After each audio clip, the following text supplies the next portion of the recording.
Hallelujah. परमेश्वर को महिमा मिले। आइए हम लोग इस समय जो वचन आज हम लोग देखने वाले हैं वो है दूसरा तिमोथी और उसका दूसरा अध्याय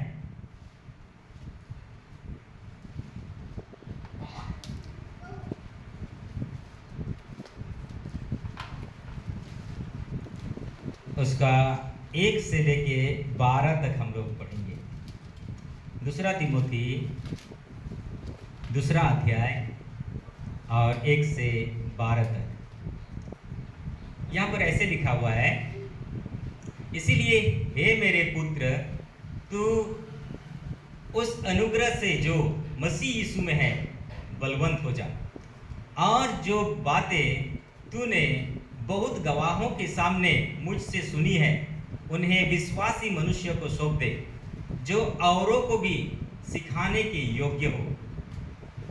मसीह यीशु के अच्छे योद्धा की नाई मेरे साथ दुख उठा। जब कोई योद्धा लड़ाई पर जाता है तो इसीलिए कि अपने भर्ती करने वालों को प्रसन्न करे, अपने आप को संसार के कामों में नहीं फंसाता। फिर अखाड़े में लड़ने वाले यदि विधि के अनुसार ना लड़े तो मुकुट नहीं पाता। जो गृहस्थ परिश्रम करता है फल का अंश पहले उसे मिलना चाहिए। जो मैं कहता हूँ उस पर ध्यान दे और प्रभु तुझे सब बातों की समझ देगा। यीशु मसीह को स्मरण रख, जो दाऊद के वंश से हुआ और मरे हुए में से जी उठा, और वह मेरे सुसमाचार के अनुसार है, जिसके लिए मैं कुकर्मी की नाई दुख उठाता हूँ, यहाँ तक कि कैदी भी हूँ, परंतु परमेश्वर का वचन कैद नहीं। इस कारण मैं चुने हुए लोगों के लिए सब कुछ सहता हूँ कि वे भी उस उद्धार को जो मसीह यीशु में है अनंत महिमा से के साथ पाएं। यह बात सच है कि यदि हम उसके साथ मर गए हैं तो उसके साथ जिएंगे भी।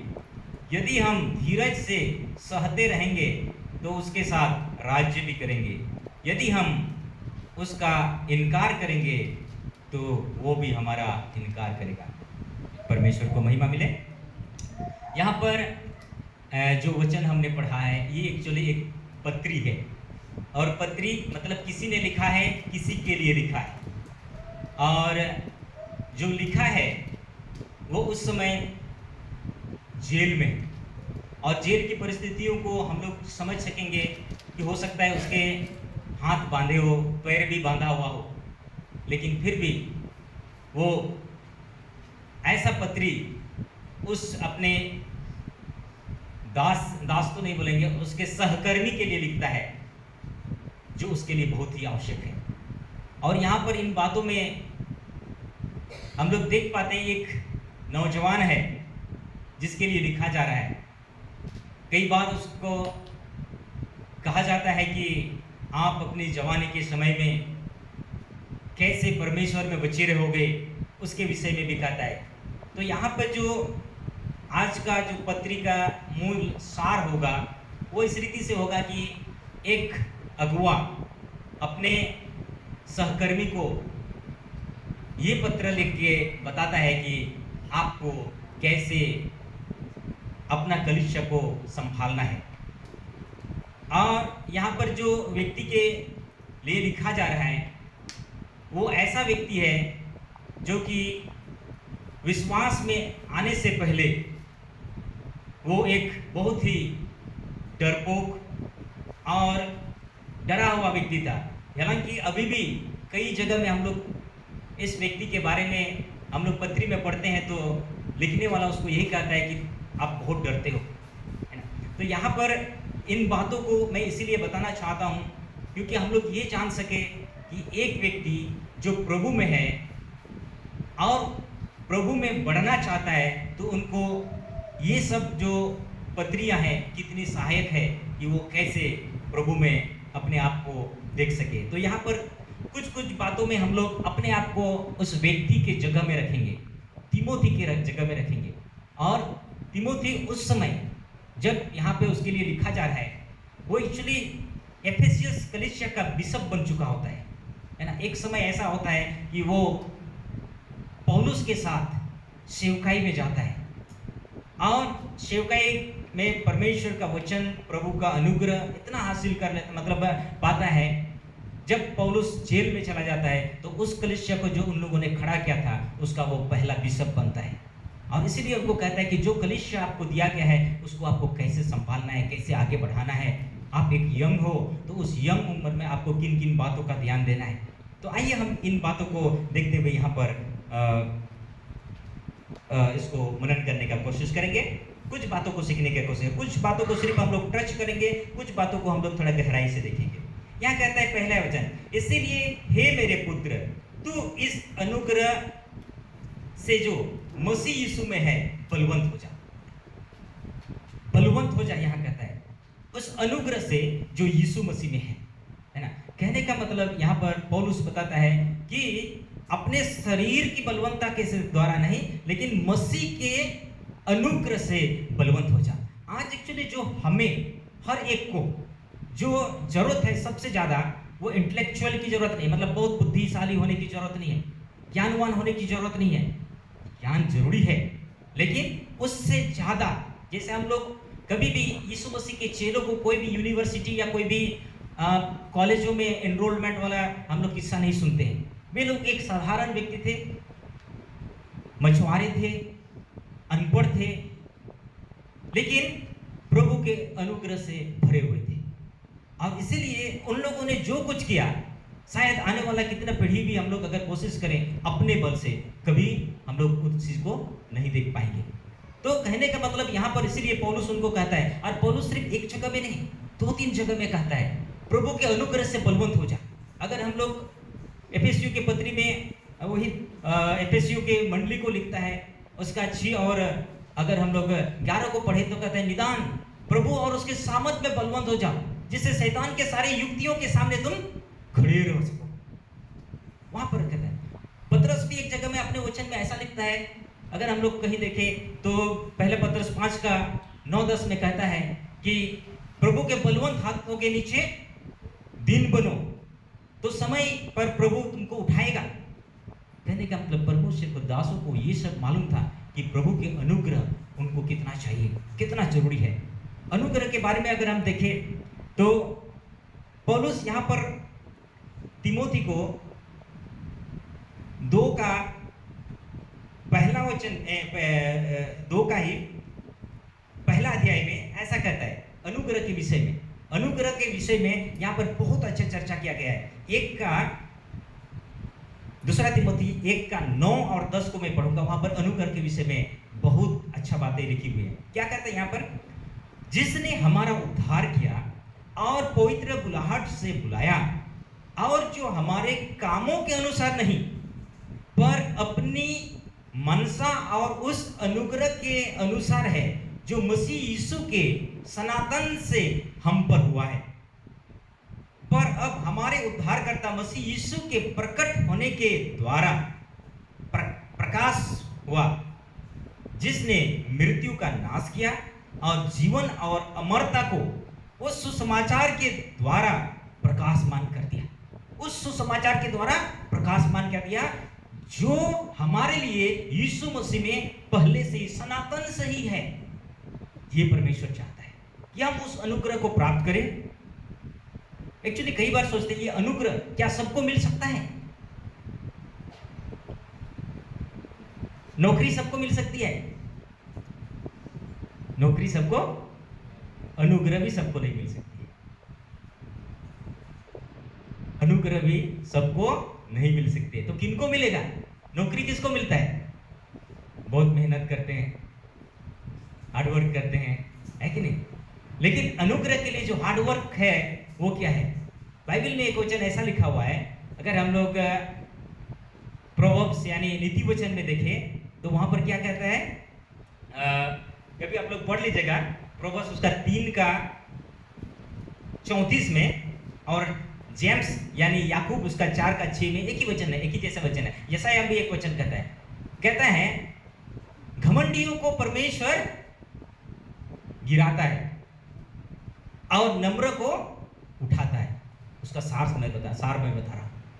तो परमेश्वर का अनुग्रह किसको मिलेगा? जो नम्र है। मिल सबको सकता है, नौकरी सबको मिल सकती है, लेकिन उन्हीं को मिलता है जो कड़ी मेहनत करता है ना। तो नम्रता में जो जीवन जीता है, परमेश्वर उसको अनुग्रह देता है। अनुग्रह सबको मिल सकती है, लेकिन नहीं मिलता है, कारण एक ही है, नम्रता।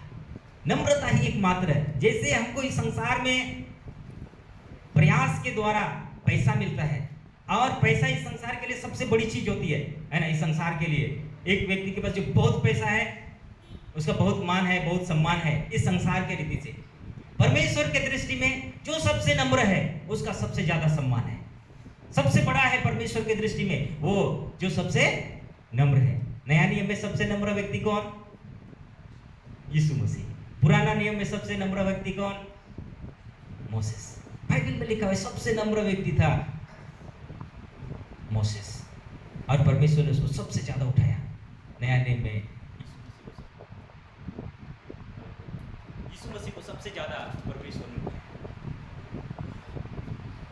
और उसकी खासियत एक ही थी, वे लोग सबसे नम्र थे। तो जो यहाँ पर कहता है कि इसीलिए मैं, हे मेरे पुत्र, तू उस अनुग्रह से जो मसीह यीशु में है बलवंत हो जा। मतलब हम लोग को एक तरह से कहा जा रहा है कि नम्र हो जा, कि परमेश्वर आपको उठाए। उसके बलवंत हाथों के नीचे नम्र हो जा कि परमेश्वर आपको उठाए। आज हमें परमेश्वर के उस राज को हासिल करने के लिए सबसे ज्यादा क्या करना पड़ेगा?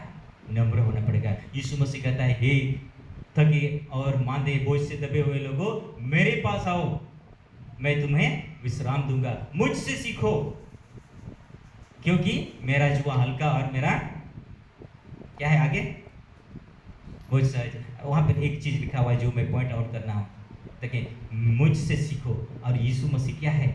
सबसे नम्र है, उनसे सीखना है तो तुम विश्राम पाओगे, है ना। तो सबसे ज्यादा जो आज हमारे लिए है वो है नम्रता। एक व्यक्ति के बारे में हम लोग जानते हैं जिसको हम लोग उड़ाव पुत्र बोलते हैं। वो अपने पापा का संपत्ति लेकर के चला गया और सब कुछ उड़ा दिया, और इसीलिए उसका नाम उड़ाव पुत्र भी है। और तब तक वो मौज करता रहा, अपनी इच्छा के अनुसार जीता रहा, जब तक घुटनों पे ना आ गया हो।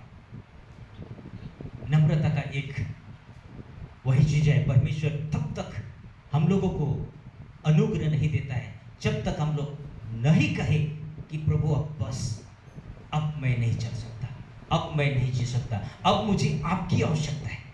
कई बार जब तक हम लोग कह सकते हैं मैं कर सकता हूँ, मैं जी सकता हूँ, मैं कर लूंगा, तब तक परमेश्वर का अनुग्रह हमारे जीवन में नहीं आएगा। वो जब आया, उठा, उसको लगा कि नहीं, मेरे पिताजी का घर इससे कहीं ज्यादा अच्छा है, वहां नौकर लोग भी 2 वक्त की अच्छी रोटी खाता है। और जिस समय उसको ये ज्ञात हुआ कि मैंने मेरे पिताजी के विरुद्ध में, मेरे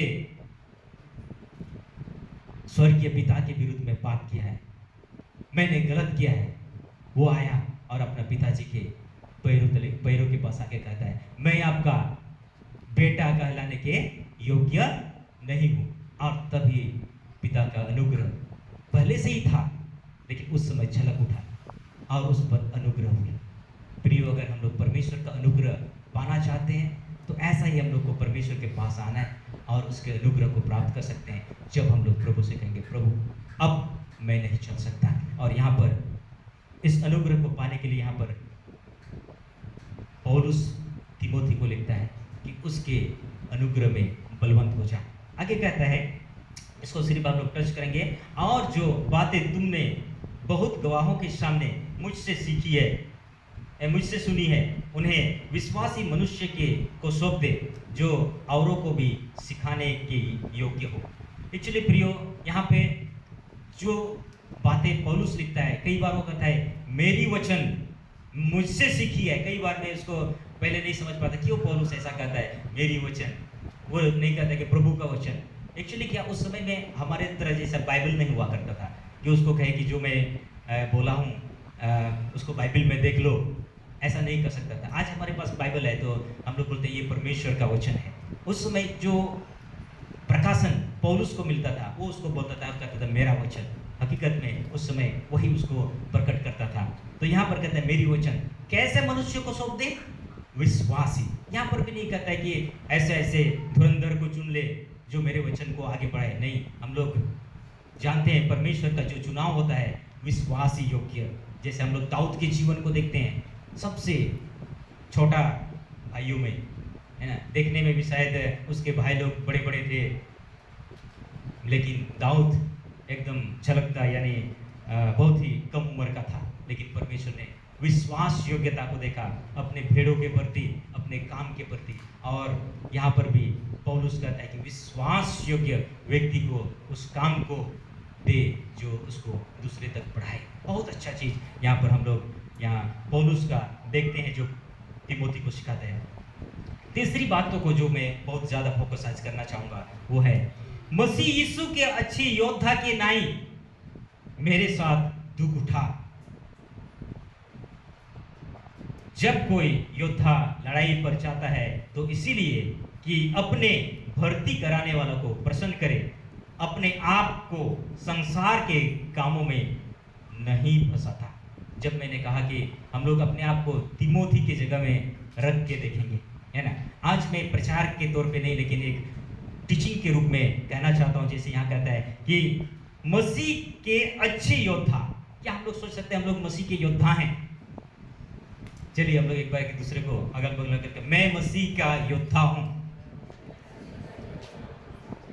अच्छा लगता है, लेकिन हम लोग युद्ध कहाँ लड़ते हैं? घर में माता पिता के साथ, पति पत्नी युद्ध लड़ते हैं।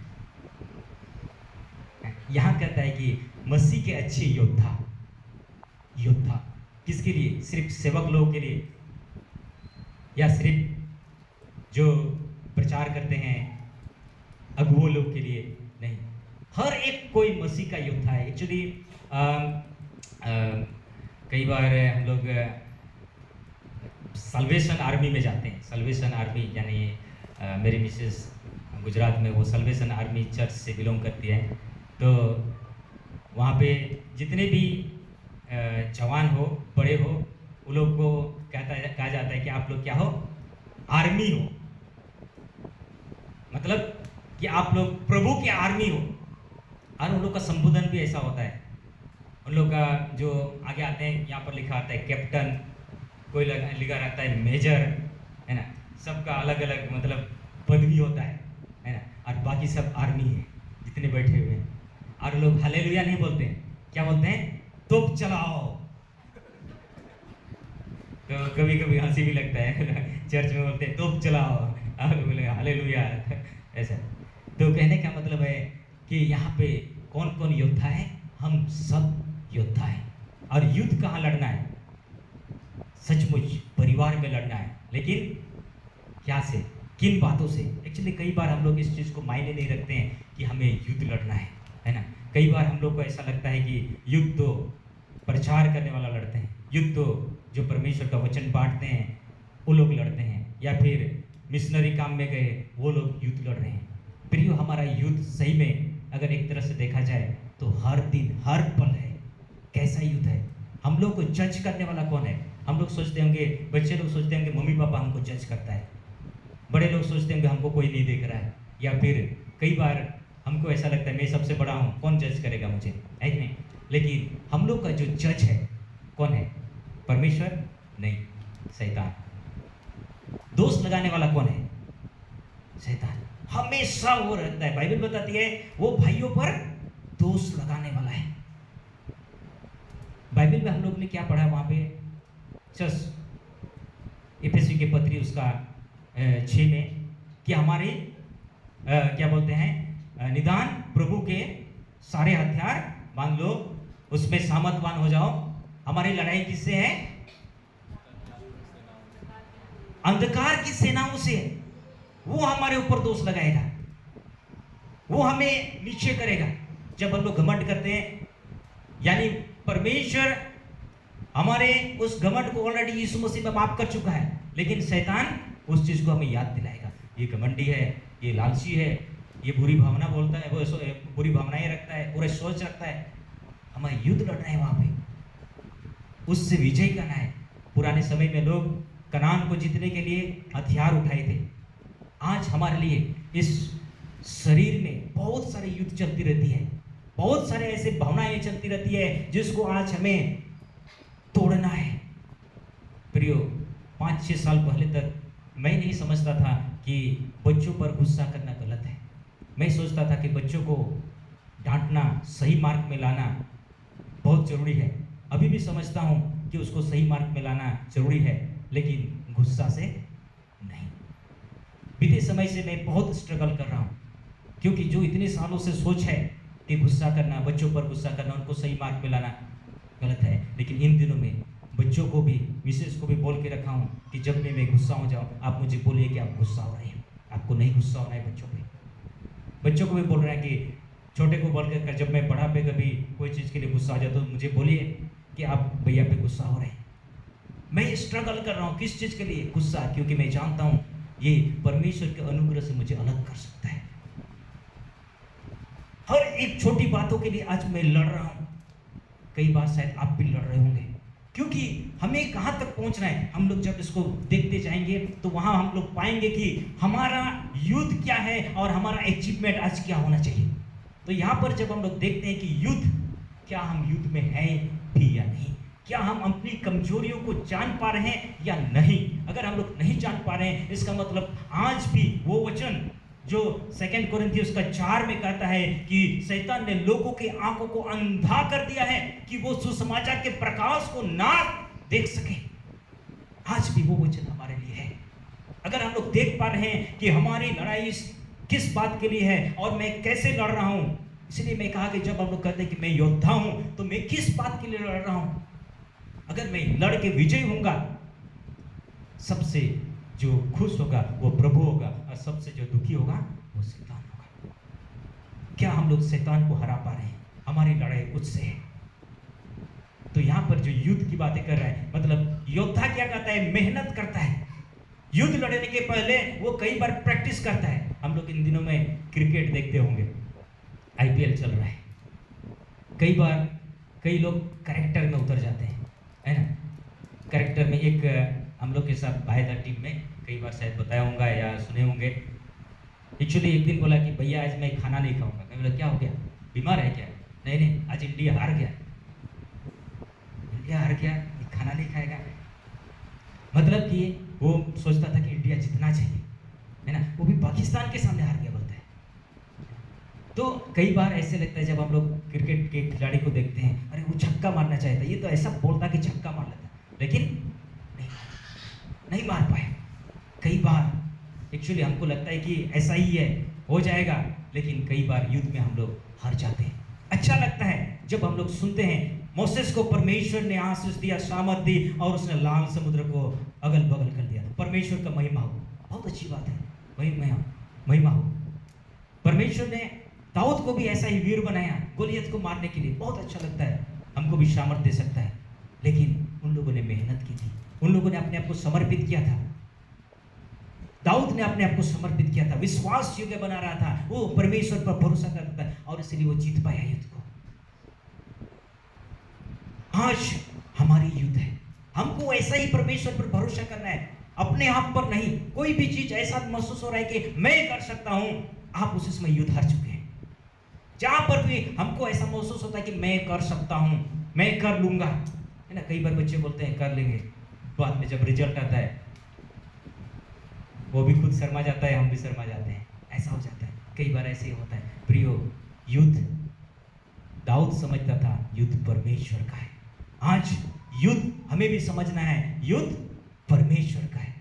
परमेश्वर के अनुग्रह से हम उसको जीत सकते हैं। हमें अनुग्रह की आवश्यकता है और उसके अनुग्रह में हमें बलवंत होना है और उसके लिए सबसे पहले नम्र बनना है। दूसरी बात यहाँ पर जो बातें बताई गई है वो है क्या कहते हैं,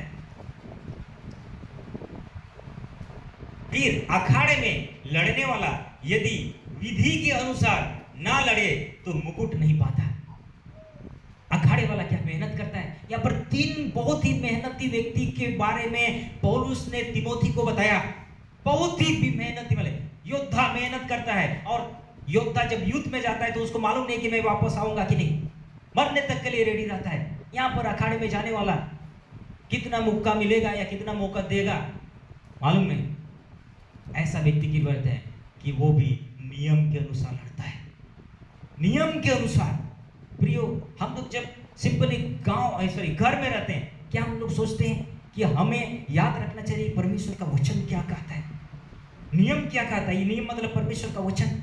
कई बार हम लोग भूल जाते हैं परमेश्वर का वचन क्या कहता है, हमें कैसा जीवन जीना चाहिए, हमें कैसे अपने पत्नी से बातें करना चाहिए, कैसे अपने बच्चों से बातें करना चाहिए, कैसे पड़ोसी से बातें करना चाहिए।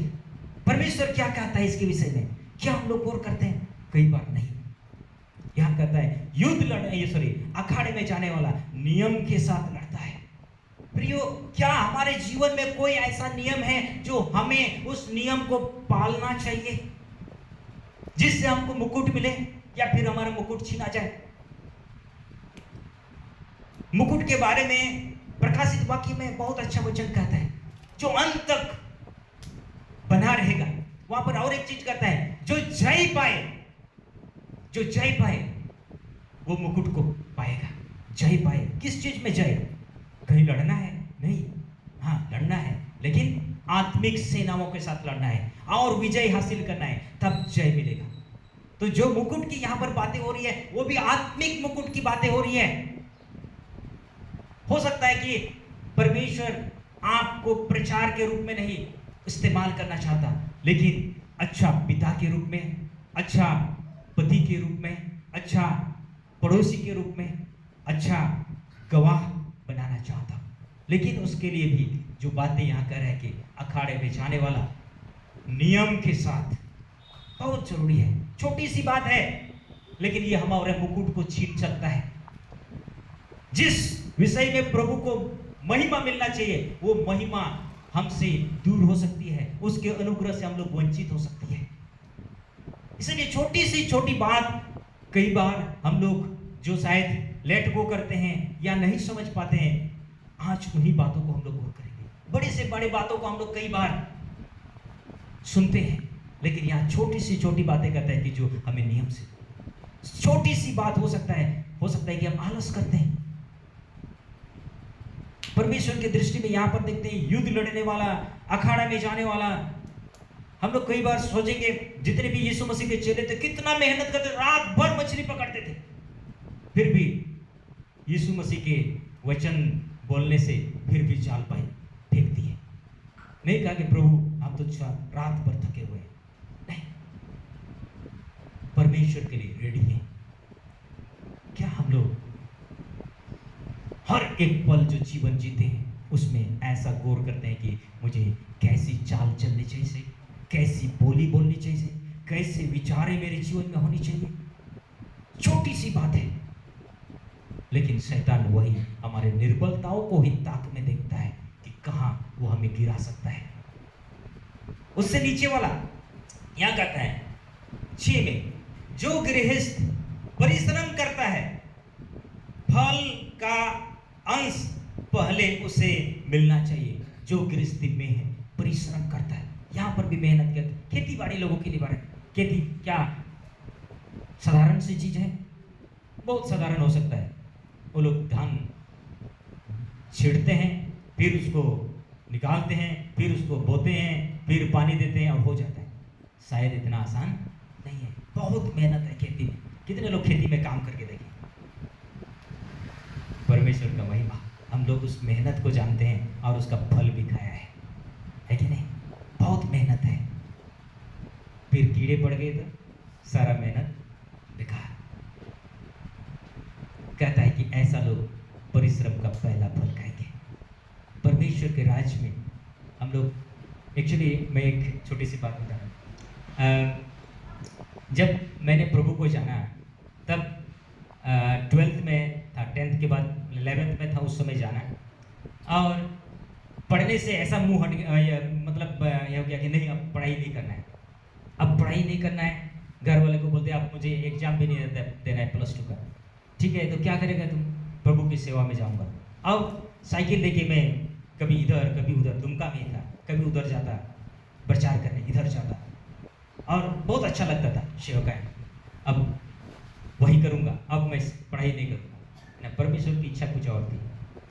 तब मैं ओएम के लोगों से मुलाकात किया, तब ओएम में गया, सोचा अब पढ़ाई खत्म, ओएम में चला गया, एग्जाम दे चुका था। और उसमें परिवार वाला ने बोला कि एक काम करो, आप सिर्फ एग्जाम दे दो, और एग्जाम दे दिया +2 का और पास हो गया, ओएम में चला गया, अब पढ़ाई खत्म।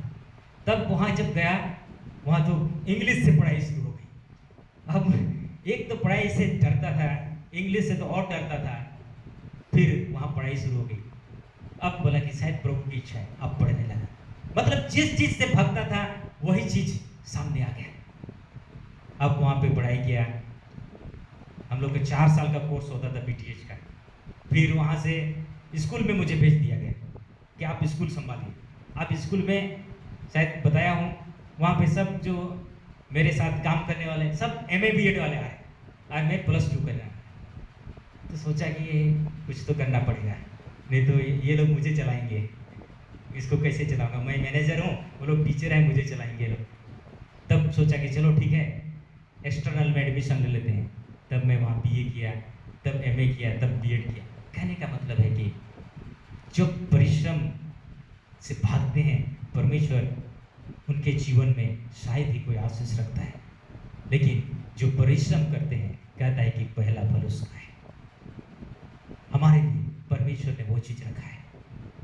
प्रियो, हमें परिश्रम करना है। कई बार हमको ऐसा लगता है मैं तो चर्च तो जाता हूँ, बहुत अच्छी बात है, चर्च हम लोग आते हैं, लेकिन परमेश्वर सिर्फ चर्च आने वालों से नहीं, लेकिन प्रभु में बढ़ते रहने, प्रार्थना में, वचन में, बहुत सारी चीजें हैं जो कि हमें और मेहनत करना है। किसको हराना है? शैतान को। शैतान कितना जाना है, पहचाना है, या सॉरी कितना ज्ञानवान है, कितना मेहनत करता है। कई बार हम लोग सुने होंगे शैतान का मेहनत 24 घंटा करता है, 365 दिन, 7 पहर। कौन? शैतान। उससे लड़ना है हमको कितना मेहनत करना चाहिए। कई बार हम लोग सोचते हैं कि नहीं, सिर्फ चर्च जाता हूँ, कभी प्रेयर मीटिंग में आता हूँ और शायद काफ़ी है, और इसीलिए हम लोग को शैतान गिरा देता है। हम लोग शैतान के सामने ठहर नहीं पाते, वचन की शक्ति नहीं है, वचन के अनुसार नहीं, प्रभु के अनुग्रह को प्राप्त नहीं किया है, अनुग्रह के सामर्थ में बलवंत हम नहीं बन पाए हैं, और इसीलिए शैतान दांव पा जाता है, हमको नॉर्मली साधारण मनुष्य की तरह गिरा के चला जाता है। प्रियो, हमें आज प्रभु में बढ़ना है। आगे एक वचन कहता है, 1-2 वचन देखेंगे। यहाँ कहता है, अगर हम लोग 10 में देखें, क्योंकि सॉरी मैं दूसरा वचन, यहाँ कहता है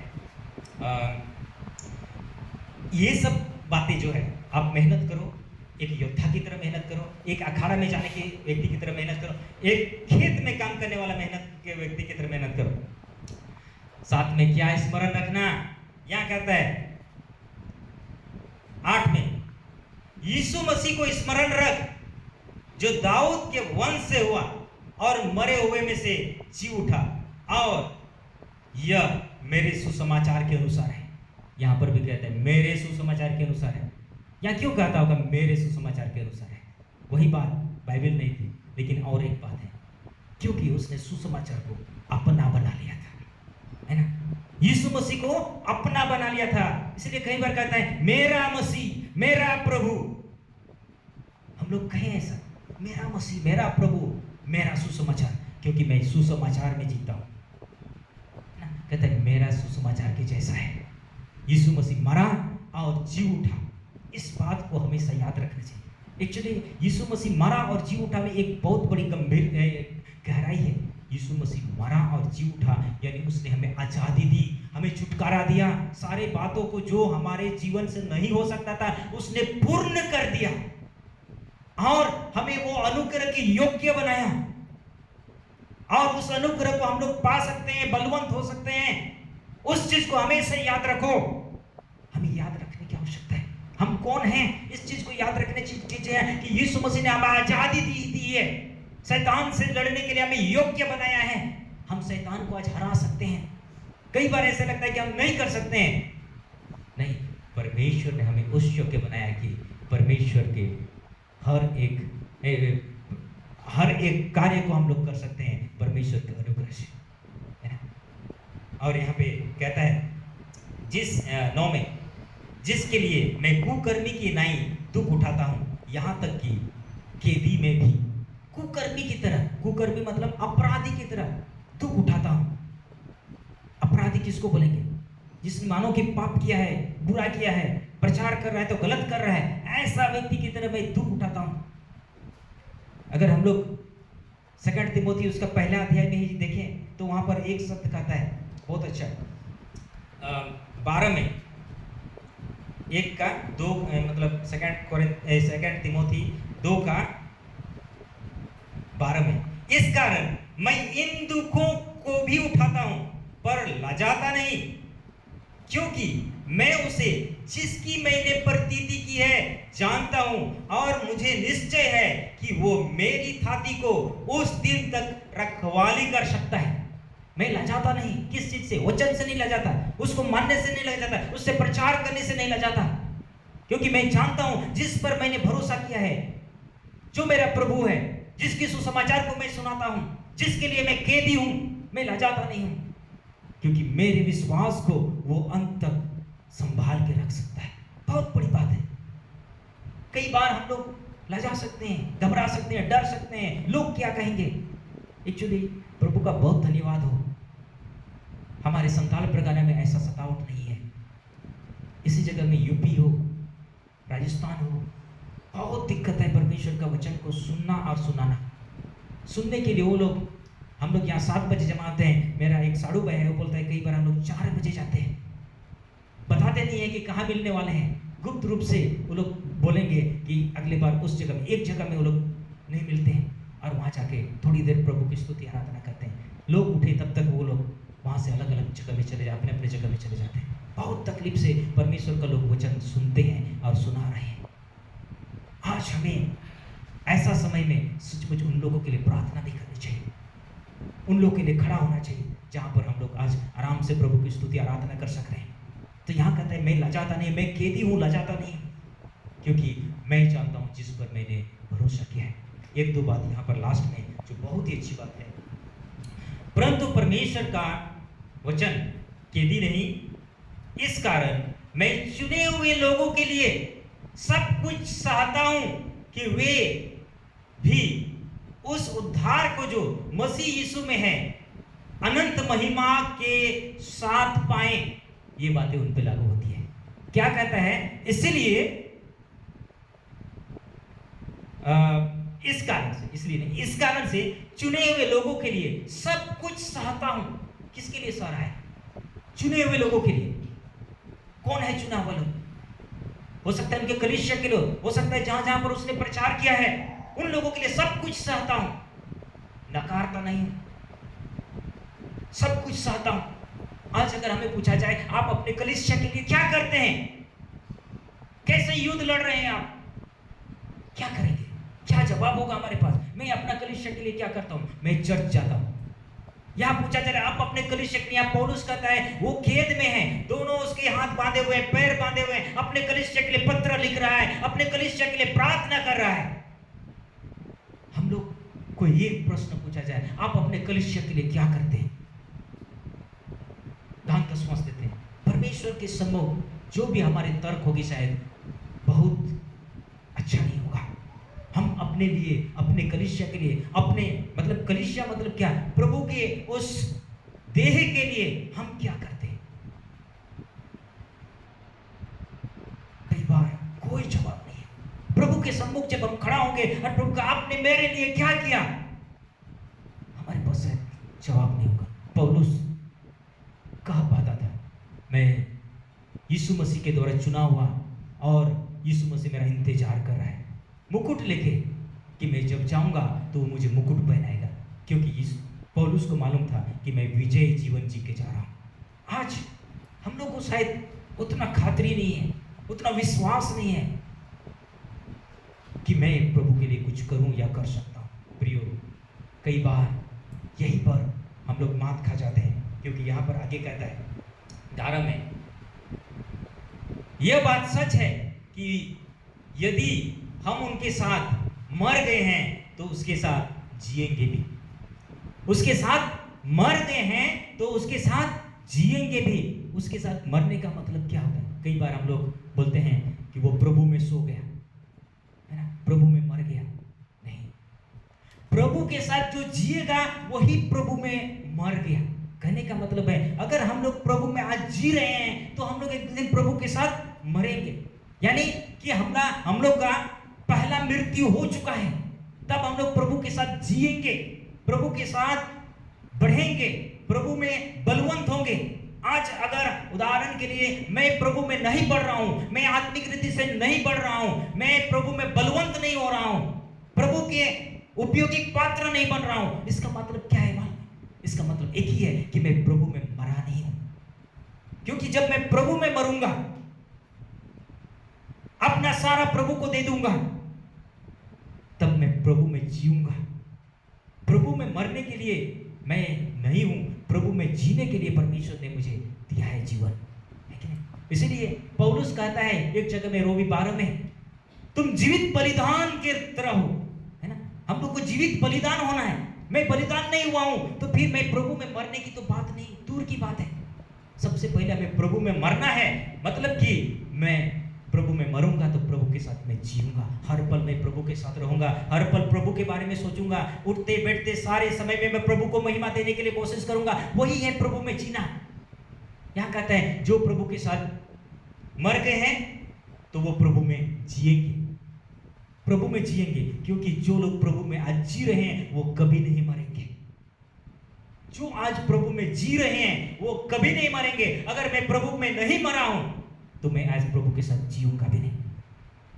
कई बार जो हम लोग असमंजस में रहते हैं या फिर मिसकंसेप्ट होता है कि जो लोग बपतिस्मा लिए हैं वो प्रभु में, अगर इस संसार में मर गए तो वो प्रभु में सो गए। गलत है, बाइबल नहीं बताती ऐसा कि जो मरेगा इस संसार में बपतिस्मा लिए वो प्रभु में मर जाएगा। नहीं, मालूम नहीं, वो शायद गलत करता था होगा, हो सकता है कि वो अपने जीवन को प्रभु को नहीं दिया होगा, पाप में जीवन जीता होगा, क्या वो प्रभु में मर जाएगा? नहीं, प्रभु में जो जीवन जीता है वो ही प्रभु में मरेगा, यानी मतलब हमेशा के लिए जिएगा। तो प्रियो, ये चीज को हमें समझना है कि मुझे प्रभु में जीना है और उसके लिए अपने आप को मरना है। आत्मिक तौर से हमें लड़ाई लड़नी है, अपने शारीरिक इच्छा को मानना है। जैसे वो डाकू को याद कीजिए, अंत समय में जब प्रभु यीशु को उसने ग्रहण किया, क्या बोला? प्रभु आपके राज्य में मुझे याद कीजिए। जब हम लोग इस संसार में हैं तो हम लोग ये नहीं कहेंगे प्रभु आपके राज्य में याद कीजिए, हम लोग कहेंगे प्रभु अभी हमें खड़ा कीजिए कि हम आपके राज्य में, संसार में जी सके। यहाँ पर एक लास्ट वचन, यहाँ एक बहुत अच्छा कहता है 12, यदि हम धीरज से सहते रहेंगे तो उसके साथ राज्य भी करेंगे, यदि हम उसका इनकार करेंगे तो वो भी हमारा इनकार करेगा। यदि हम धीरज के साथ, बहुत अच्छा वचन है, धीरज के साथ सहते रहेंगे तो उसके साथ राज्य भी करेंगे। सहते रहना है धीरज के साथ, किस चीज को? हर परिस्थितियों को प्रभु में बने रह के उसमें बने रहना है तो हम राज करेंगे। कई बार हम विचलित हो जाते हैं, चिंतित हो जाते हैं, प्रभु से दूर हो जाते हैं। परमेश्वर नहीं चाहता ऐसा हो। अगर हमको राज करना है तो अखाड़े में जाना पड़ेगा, हमको राज करना है योद्धा बनना पड़ेगा, हमको राज करना है परिश्रम करना पड़ेगा, फल उत्पन्न हो ऐसा कुछ करना पड़ेगा, तब जाके हमको मुकुट मिलेगा। यूं ही अगर किसी को मुकुट मिल गया तो फिर वो कभी मेहनत ही नहीं करेगा, है कि नहीं?